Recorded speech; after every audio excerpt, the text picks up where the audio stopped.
টানা কয়েক সপ্তাহের নাটকীয় ঘটনা প্রবাহের পর বাংলাদেশের সামনে যে কোনো একটা পথ খোলা ছিল। হয় ভারতে গিয়ে খেলতে হবে, নয়তো টি-20 বিশ্বকাপেই খেলা হবে না। এমন পরিস্থিতিতে নিজেদের ভারতে না যাওয়ার অবস্থানেই ধরে রাখল বাংলাদেশ। বৃহস্পতিবার বিশ্বকাপ স্কোয়াডে থাকা ক্রিকেটারদের নিয়ে বসেছিল যুব ক্রীড়া উপদেষ্টা আসিফ নজরুল এবং বিসিবির কর্তা ব্যক্তিরা। পরে গণমাধ্যমের সঙ্গে আলাপকালে যুব ক্রীড়া উপদেষ্টা জানিয়েছেন, ভারতে টি-20 বিশ্বকাপ খেলতে না যাওয়ার সিদ্ধান্ত বদলানোর কোনো সুযোগ নেই। ভারত সরকারের পক্ষ থেকে যে আমাদের কনভিন্স করানোর চেষ্টা করা যে যেই ঘটনাটা ঘটেছে মুস্তাফিজের ক্ষেত্রে এটা একটা আইসোলেটেড ঘটনা, বা আমরা এটার জন্য সরি, আমরা এই ব্যবস্থা নিচ্ছি, তোমাদের দর্শক, তোমাদের সাংবাদিক, তোমাদের খেলোয়াড়দের জন্য কোনো রকম যোগাযোগের চেষ্টা করে নাই, কোনো রকম কনভিন্স করার চেষ্টা করে নাই। ফলে আমাদের ডিসিশন পরিবর্তন হওয়ার কোনো রকম স্কোপ নাই। আমরা এখনও আশা করব, আমরা মনে করি আমরা আইসিসি থেকে সুবিচার পাই নাই, আমরা এখনও আশা করব আইসিসি সুবিচার করবে। আমাদের যে বিশ্বকাপ খেলার যে অধিকার, যেটা শ্রীলঙ্কাতে আমাদের খেলার সুযোগ রয়েছে, এরকম বহু নজির পৃথিবীতে আছে যে অন্য একটা ভেন্যুতে সিকিউরিটি রিস্কের কারণে খেলা হচ্ছে। আমাদের এখানে জেনুইন সিকিউরিটি রিস্ক আছে, আমরা এখনও আশা ছাড়ি নাই।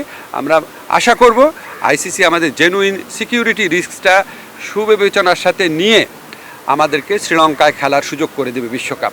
আমরা সেই আশাবাদ নিয়ে এখনো অপেক্ষা করছি। পরে কথা বলেন বিসিবির সভাপতি আমিনুল ইসলাম বুলবুল। তিনি জানান, ভারতে আমাদের নিরাপত্তা নেই, তাই সেখানে গিয়ে খেলা আমাদের পক্ষে সম্ভব নয়। গতকালকে আইসিসি একটা মিটিং ছিল এবং মিটিংয়ের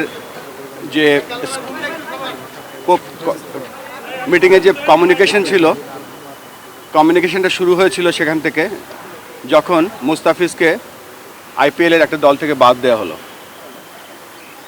দেওয়া হয়েছিল।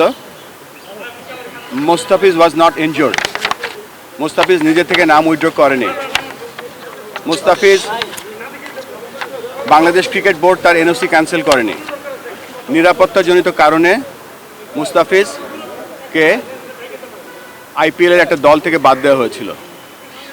পরবর্তীতে আমরা গভর্নমেন্টের মাধ্যমে জানতে পারলাম এবং আমরা ফিল করেছি সিকিউরিটি একটা বড় ইস্যু এই 2020 ওয়ার্ল্ড কাপের জন্য।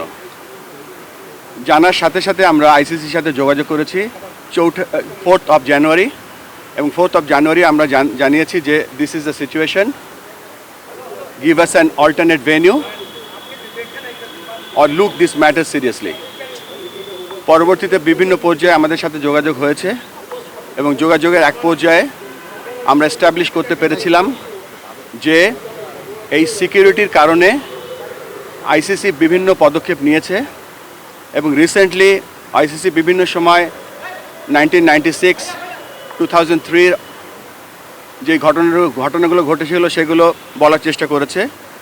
আমরা আইসিসিকে বলেছি যে রিসেন্ট যে ঘটনাগুলো ঘটেছে এবং আইসিসির যে পদক্ষেপগুলো ছিল সেগুলো তাদেরকে আমরা দেখিয়ে দিয়েছি চোখে আঙ্গুল দিয়ে। কট্টরপন্থীদের আন্দোলনের মুখে মুস্তাফিজুর রহমানকে আইপিএল থেকে বাদ দেওয়ার ঘটনাকে বিচ্ছিন্ন ঘটনা বলে উল্লেখ করেছিল আইসিসি। এর জবাবে বিসিবি সভাপতি বলেন, মুস্তাফিজকে আইপিএলের একটা দল থেকে বাদ দেওয়া হয়েছিল, মুস্তাফিজ নিজ থেকে সরে যায়নি। বাংলাদেশকে 24 ঘন্টা সময় বেঁধে দিয়েছিল আইসিসি। বাংলাদেশ ভারতে গিয়ে বিশ্বকাপ খেলবে কি খেলবে না সেই সিদ্ধান্ত জানানোর জন্য। সেই সিদ্ধান্ত পৌঁছতে বাংলাদেশের ক্রীড়া উপদেষ্টা এবং ক্রিকেটার এবং বিসিবির সভাপতি সহ আরও বেশ কয়েকজন মিটিংয়ে বসেছিল। সেখান থেকে বেরিয়ে তারা সিদ্ধান্ত জানিয়েছেন যে ভারতে বাংলাদেশ বিশ্বকাপ খেলবে না, শ্রীলঙ্কায় যদি আয়োজন হয় তাহলে বাংলাদেশ বিশ্বকাপ খেলবে। এটাই ছিল বাংলাদেশের সর্বশেষ সিদ্ধান্ত। তার মানে দাঁড়ালো যে ভারতের মাটিতে বাংলাদেশ কোনোভাবেই বিশ্বকাপ খেলবে না, এটাই সরকার থেকে সিদ্ধান্ত জানানো হয়েছে। রাজিউল ইসলাম, ঢাকা জার্নাল, ঢাকা।